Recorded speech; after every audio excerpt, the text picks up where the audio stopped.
What's up, guys? So I'm taking a break from what I've been working on the past few weeks, which would be the right-hand drive swap on the RX-7, and I'm going to give a little bit of attention to the Cressida today, because this thing has some serious oil leaks due to it sitting for 5 or 6 years while it had the mixed oil and coolant. And then of course once I got it running and driving again and manual swapped it, I'm putting a lot more strain and stress on it than what the seals can handle.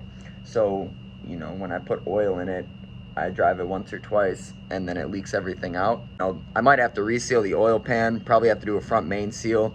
If the reluctor wheel that spins inside the timing belt area is leaking, I'll probably have to replace that too. Either way, I know that I need to get in here and start figuring out what's going on. And also I got the power steering pump that just spews power steering fluid literally everywhere. So yeah, time to figure out what exactly is going on today.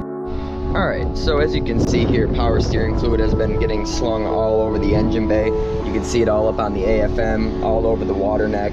So basically I'm going to remove the fan shroud, the coolant hoses, get the alternator off there, and clear up all the room I need to work in here comfortably.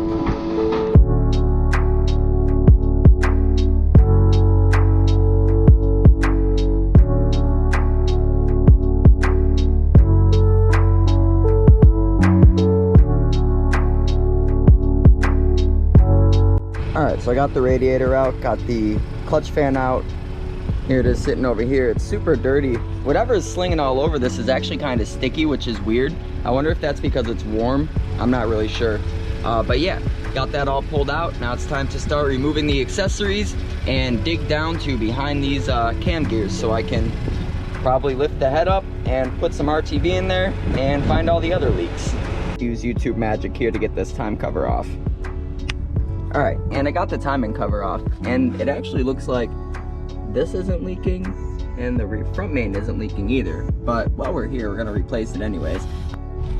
Alright, so I went ahead and I pulled off the power steering pump, the bracket, the AC compressor, the bracket for that, timing cover. I already showed you guys that. But yeah, now it's time to remove the timing belt, then remove the camshaft sprockets, but we got to pull off the valve covers to get there. And before we pull off the valve covers, I have to get off the whole throttle linkage assembly. So time to get that done real quick and then move on.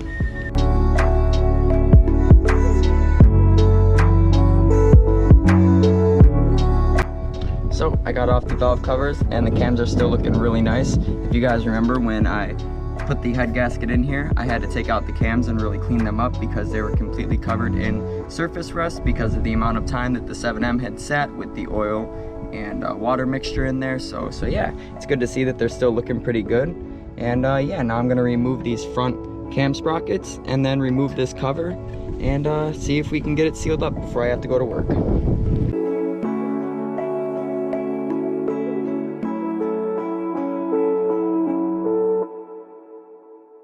Alright, so I'm pretty much at the point where I could remove the cams, loosen up the ARP nuts, and then lift the head up and put the RTV bead in there. But it has occurred to me that I could potentially remove this rear timing cover and put the bead on the top of that and then put it back on here. So I'm just waiting on some correspondence with Peter, who is a gentleman here in Melbourne who is very educated on 7Ms, JZs, and this entire platform. So I'm just waiting for him to get back to me to let me know if that's a route I could take so I could avoid potentially compromising my head gasket. So yeah, it would make more sense to take out the lower timing cover anyways, because I need to replace the front main seal, the oil pump seal, and I could clean up the entire unit and reseal it back onto the block, and I'm sure it would solve leaks on the side here and all that stuff. So in the full service manual, it tells you to remove the cover to do the seals on here. So I don't think that that's really something that would make this not a possibility.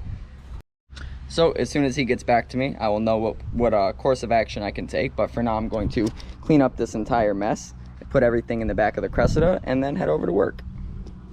So I'll catch up with you guys in a little bit. Alright, so I went ahead and cleaned the front and the back side of the rear timing cover. Got the mating surfaces all cleaned up so I can lay some fresh Fib G on here and seal it back up with no issues.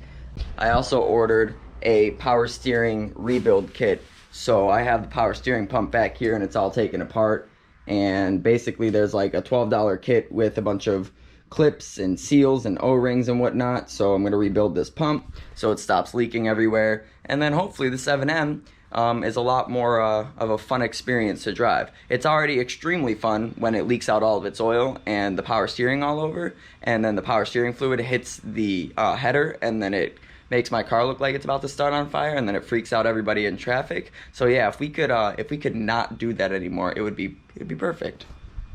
Alright, so after consultation with Peter, he said I can definitely remove the rear timing cover, put RTV on the upper part of this head gasket, put RTV on the lower portion, put the timing cover in there, of course, once I seal it onto this surface and the block. And then I can do that in the meantime while I wait for the new seals to show up, because obviously the seals go in the front of the cover. So that's where we're at for now, and I'll catch up with you guys later. Alright, so I got a bunch of the stuff that I needed without having to order it. So I actually called up AutoZone, and they told me that they had a kit that did not include the oil pump seal, but then I went to pick it up and the oil pump seal was in it. So here's the part number, I think. Here's the entire thing, just pause it if you need to look at it.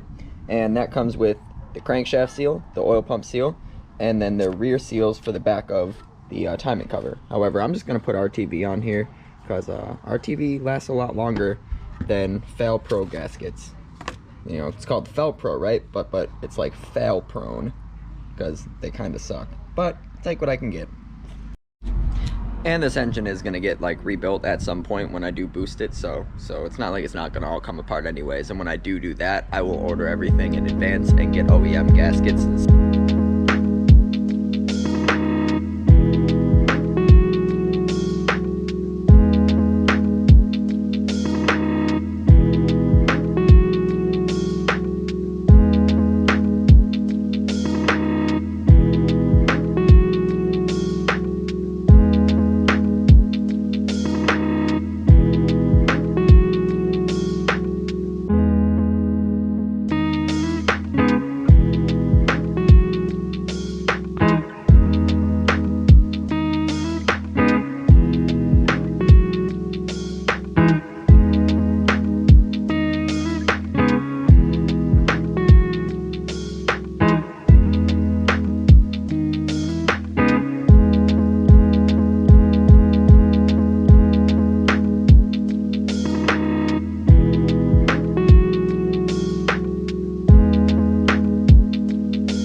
Now, when you're in here and you're replacing your cam seals, don't forget to put your beads of RTV in these little channels right here. That's what they're made for.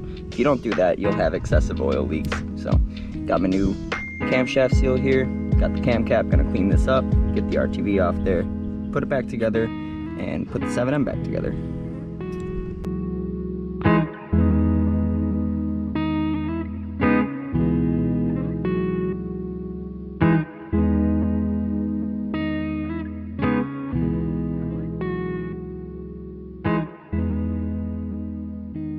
So last night I got everything put back together, started the Cressida up, and it was pissing oil out of it. So I thought that I had really messed something up there. Turns out I didn't mess up anything at all. So I removed the cover from behind the cam sprockets, and I put the entire timing assembly back together, and then I ran the car to see what was going on. And the cam seals were just literally pissing out oil. So yeah, I went and I picked up 2 new cam seals. I'm gonna swap those in real quick, and hopefully the Cressida stops leaking oil. One issue that I've been having with my Cressida since I got it is that it doesn't display gas. So I picked up the white Cressida the other week, as you guys know, and it actually has a sending unit in it. So I grabbed that out of that car. I'm gonna plug it in the back of this one, push it up to the top, and see if it reads full on my cluster. Right, there's a sending unit from the other Cressida. I have it pushed all the way up to full. Let's go check out where the gas gauge is.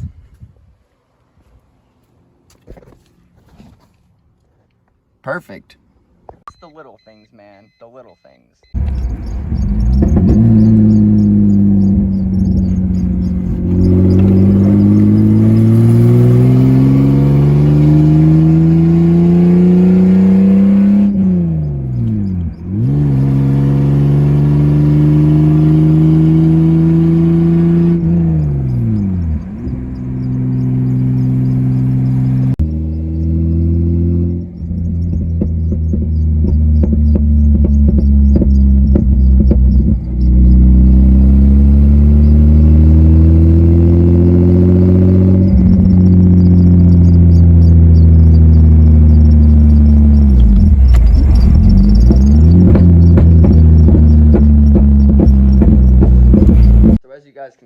Cressida did great. I took it out on 95 on the way to work, drove it at, like 90, 95, 100 miles an hour. She did great. I still have to wait for the power steering kit to show up so I can rebuild the pump that's sitting on the bench vise right above my thumb. And then once I get that in, I can rebuild the pump and I can have power steering again, and this thing can, operate like it should.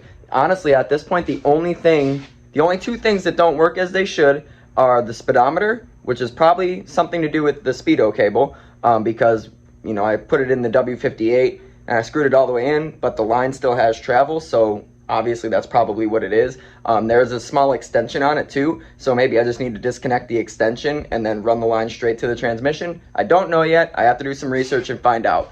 And then Camshaft and I charged the AC in this system months ago, and the day I bought the belt snapped and left the car. So I can go over to O'Reilly's and state my case, and maybe they'll warranty one out because they're lifetime warranty, and it's a belt, so obviously if it breaks, you're probably not going to be able to bring it back to them. So yeah, I'm going to grab the AC stuff for it, get the power steering stuff for it, well, AC belt, and then power steering rebuild kit. Once I get those, I'll have more content to make on the Cressida, and then the Cressida will be that much closer to running almost perfect for what it is, you know what I mean? I haven't gone through and done any of the suspension bushings or anything like that, but you guys, if you've been here a while, know that I converted S13 coilovers to the Cressida, and they're Megan coilovers. So the suspension on it as of right now is pretty decent, and as I get more funds, I'd like to go through and redo the sub bushings, the subframe bushings in the rear, the front, engine mounts, trans mount, and then go through all the suspension arms. So eventually that will happen, and this thing will be running peaches, because honestly, it's an extremely fun car to daily, and if I could drive it all the time, I would. My poor G35 needs a little bit of a break. So yeah, I'm very encouraged by, everything not leaking at this point, because, I would fill it with 4 quarts of oil, 5 quarts of oil, drive it once, and then the next day I would have no oil. So that's, it's kind of scary, so we don't want that. But I hope today's longer video was appealing to you guys. I've packed a lot of work in these last few days and essentially, tried to make a longer video out of it. So make sure you guys hit the thumbs up if you've made it this far. Comment anything down below if you have any opinions on what I'm doing, what you think I should do, questions you may have, anything at all. And then if you're a concurrent viewer who hasn't hit the subscribe button, you know who you are. Make sure you hit subscribe. And if you really like my uploads, hit the notification bell next to the subscribe button, and then you'll never miss one. So thank you guys so much, and we will see you in the next video.